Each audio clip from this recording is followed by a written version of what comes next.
தக்காளி தொக்கும் செம்ம டக்கராக இருக்குங்க. பாருங்க, செம்மையாக இருக்கும். அது பட்டர் சப்பாத்தி. செம்ம சூடாக இருக்குது. இதை நம்ம என்ன பண்ணணும்னா, பார்த்தீங்களா, பட்டர் சப்பாத்தி நல்லா சாஃப்டாக இருக்கும்.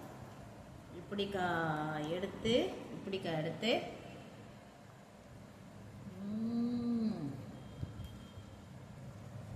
ஆஹா, தக்காளி தொக்குக்கும் சப்பாத்திக்கும் சொர்க்கம். அப்படி இருக்கு. சூடாக இருக்கு. அருமை.